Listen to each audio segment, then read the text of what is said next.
بسم الله الرحمن الرحيم kusoo dhawaada mowduuc cusub oo aan rajeynayo inaad wax badan ka faa'iideysan doontaan. Maanta waxaan ka hadlaynaa 10 khuraafaad ama qaladaad oo laga aaminsan yahay isticmaalka fitamiinada iyo dhibaatooyinka laga dhaxli karo. Magacaygu waa Dr. Mahdi, waxaan ka mid ahay dhakhaatiirta ka howlgasha isbitaalka East End. Khuraafaadka koowaad wuxuu leeyahay fitamiinada wax dhib ah ma keenaan. Tani waa fikrad qaldan. Haddii aad joogtaysid qaadashada fitamiinada ama si xad dhaaf ah u qaadatid, waa lagu sumoobaa waxaana timaada xaalad loo yaqaano vitamin toxicity. Dhibkan waxaa lagu arkaa badanaa carruurta yaryar iyo dadka waayeelada ah, sababtuna waa beerkooda iyo kelyahooda oo aan xamili karin culayska fitamiinada xad dhaafka ah. Sidoo kale fitamiinada qaar haddii ay jirka ku bataan waxay saameeyaan shaqada xubno muhiim ah sida wadnaha, beerka iyo kelyaha. Taasi waxaaba hadda ka daran oo bulshada kusoo batay qolo fitamiinada faleebo ahaan u gada dadkana ku xira, taasoo ka halis badan markii kaniini ahaan loo qaato. Waxayna keeni kartaa xaalad loo yaqaano electrolyte imbalance oo ah in khalkhal galo isu dheelitirka cusbooyinka jirka ku jira sida sodiumta iyo potassiumta, taasoo si kadis ah wadnaha u istaajin karto. Khuraafaadka labaad wuxuu leeyahay ha ka walwalin waxa aad cunaysid haddiiba aad fitamiin qaadatid. Tani iyadana waa fikrad qaldan, sababtoo ah fitamiinka kama hortagi karo dhibaatooyinka laga dhaxlo cunnooyinka caafimaadka u daran. Waana qalad inaad dhahdid qashin walba aan cuno fitamiinka ayaa dhaqaayo. Khuraafaadka saddexaad waxay leedahay waa inaad ku dadaashaa qaadashada fitamiinada si caafimaadkaaga u ilaalisid ugana hortagtid cudurrada. Tani waa fikrad qaldan, sababtoo ah fitamiin qaadashadu waxaa shardi u ah in la xaqiijiyay inuu kugu yar yahay ama aad ku jirtid xaalad fitamiin la'aan dhalin karta, sida dadka la siiyo fitamiin D-ga oo ku nool dhulalka qurux la'aanta ka jirto. Sidoo kale haweenka ku dhig baxa caadada oo la siiyo macdanta birta, sidoo kale hooyada uurka leh oo la siiyo folic acid, sidoo kale dadka qaba xanuunada dhameeyo fitamiinada ama macdanada qaar ee jirka muhiimku ah. Khuraafaadka afraad waxay leedahay haddii hal ama laba shay kaliya aad cuntid waa qasab inaad fitamiin qaadatid. Tusaale ahaan, dad badan ayaa ku andacooda Soomaalidu waa qasab inay fitamiin qaataan maadaama baasti iyo bariis lay ku nool yihiin. Taasi iyadana waa fikrad qaldan, waxaana nasiib xumo ka faa'iideysta arrintan shirkadaha rabo in daawooyinkooda suuq u helaan. Sidoo kale dadka dhahayo ma haysano cunnooyinka laga helo fitamiinada ama maba awoodno inaan gadano, waxaan leeyahay taasi waxba kama jiraan, sababtoo ah naxariista alle waxaa ka mid ah in fitamiin walba laga heli karo in ka badan 10 cunno oo kala duwan oo kii sabool ah iyo kii taajir ahba uu mid uun ka awoodi karo. Sidoo kale hal cunto ayaaba dhici karto in alle dhowr fitamiin ku abuuray, kaasoo kaa kaafin karta cunnooyin kala nooc ah. Midda kale, jirkeena wuxuu awoodaa inuu kaydsado fitamiinada, kaasoo jirku isticmaali karo usbuucyo ilaa bilooyin markuu u baahdo. Insha Allah cashar kale ayaan kaga hadli doonaa fitamiin walba iyo cunnooyinka laga heli karo. Khuraafaadka shanaad waxay leedahay fitamiin qaado markaad dareentid daal, tabar darri iyo awood la'aan.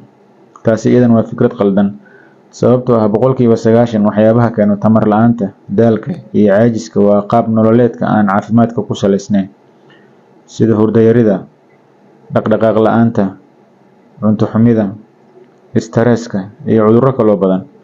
Sidaa darteed, dhakhtar u tag oo isbaar haddii aad aaminsan tahay inay wax kaa qaldan yihiin si aad u ogaatid sababta kuu keentay tamar la'aanta.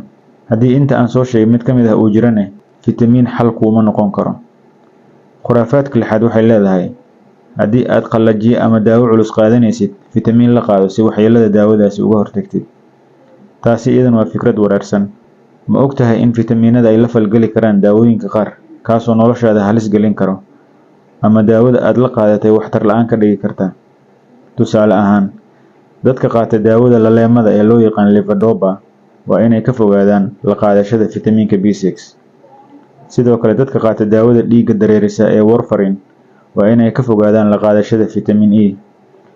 Sidoo kale, dadka qaata daawada thyroidka ee levothyroxine waa inaysan la qaadan birta iyo calciumta, haddii qasab ay tahayna waa inuu ugu yaraan 4 saac loo dhaxaysiiyaa.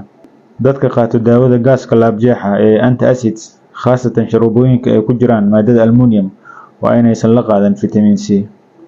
Dadka qaata qalajiyaasha qaarkood sida tetracycline, ciprofloxacin, levofloxacin iyo kuwa la midka ah waa inaysan la qaadan macdanta potassium, magnesium iyo calcium.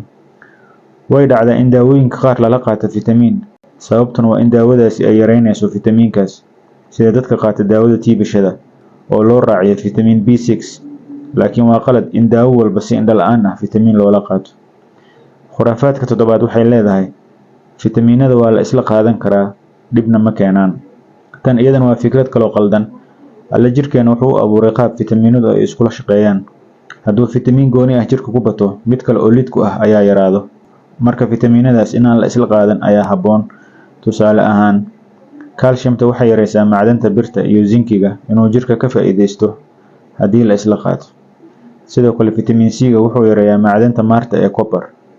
sidoo kale macdanta phosphorus waxay yareysaa calciumta haddii la isla qaato. sidoo kale macdanta calciumka haddii jirka ay ku badato waxay keentaa oo ay dhaawac gaarsiisaa wadnaha iyo kelyaha. waxaan badanaa la kulmaa dad wata caagag kala nuuc ah oo badankood isku fitamiino ku wada jiri karaan. waxaana caado noo noqotay in qof walbo dibadda jiro in fitamiino loo dirsado, iyagana sidii hadiyad camal ay noogu soo xaabiyaan.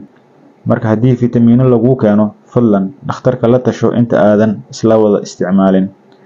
khuraafaadka 8aad waxay leedahay haddii daawada ay ku qoran tahay natural oo laga wada dabiici, wax dhib ah maba keento. tani iyadan waa fikrad qaldan. wax walboo la rabo in bulshada laga gadane dabiici ayaa lagu soo qoraa. mararka qaarne khudaar iyo fruit ayaaba lagu soo sawiraa si aadan su'aal uga keenin. waxayna ka mid tahay qaababka la isku khiyaamo. daawooyin badan oo kiimiko ka samaysan oo dabiici lagu soo qoray si loo suuq geliyo ayaa jira. hadda ka hor waxaa suuqa la soo geliyay malab sajal ah oo la yiri ragga ayuu awood siiyaa, kaasoo ka caawiya xagga sariirta. markii dhowr qof dhibaato ka soo gaartay oo baaritaan lagu sameeyay, waxaa la ogaaday in malabkaasi lagu soo daray daawada Viagra ama feegada oo weliba cabir u dhigma 3 kaniini ay ku jirto. marka dhibaatadan bulshada aad ayay ugu badan tahay. sidoo kale waxaa suuqyada buuxo daawo la leeyahay waa fitamiino ama wax dabiici ah ayaa laga sameeyay. waxa ay ka kooban tahayna aysan ku qornayn, lana garanayn. dhageystow ka taxadar qaadashada daawo aysan ku qornayn waxa ay ka kooban tahay, iyo daawo dhulka aan degno laga helo oon dunida kale laga aqoon. khuraafaadka 9aad waxay leedahay walwalka iska dhaaf, fitamiinadeena waa la soo baaray, hay-ad hebel ayaa soo ansixisay oo noo ogolaatay in la suuq geyn karo. tan iyadan waa fikrad qaldan, waxaana lagu qanciyaa bulshada si aysan shaki u dareemin. waxyaabaha loo yaqaano supplements oo fitamiinadu ka mid yihiin lama ansixiyo, xeerna looma dejiyo, shardina laguma xiro inta aan suuqa la geynin. laakiin waa lala socdaa uun in dhibaato ka dhalato. waana sida ugu badan ee dunida maanta samayso. waxaan mararka qaar arkaa shirkado Soomaalida ugu sheekeeya in daawooyinkoodu dabiiciga ay hay-adda FDA soo ansixisay. taasina waa been cad. FDA ma approve garayso, mana regulate garayso supplements iyo daawo dheeraad intaba. khuraafaadka 10aad ee ugu dambeeya waxay leedahay fitamiin iyo supplements maba loo baahno, waa ganacsi uun. tan iyadan waa fikrad xagjirnimo oo qaldan. fitamiinadu waa lama huraan, laakiin su'aashu waxay tahay yaa qaadan karo fitamiin, goormaa la qaadan karaa, qaabkeesa loo qaadan karaa. tusaale ahaan, dadka caanaha xasaasiyad ku qaba oo aan cabin waxaa lagula taliyaa in calcium iyo fitamiin D ay qaataan, maadaama laga cabsanayo inay ku yaraadaan. dadka vegan-ka ah oo cagaarka cuna oo xoolaha iska ilaaliya waxaa lagula taliyaa inay qaataan vitamin B12 maadaama fitamiinkaas xoolaha laga helo. dadka qaba xanuunada ka dhasha fitamiin la'aanta sida gadafka, lafo-jileeca, hameenisowga, yiridka iyo wixii la mid ah, marka dadka xanuunadaas qabo waa in fitamiinku daawo ahaan loo siiyo ee cunno ahaan waxba uma tarayso. marka fitamiinada iyo macdanta kaloo jirka muhiim ku ah waxaa loo qaataa qaab ka hortag iyo qaab ku daaweyn, labada marna isku si looma qaato.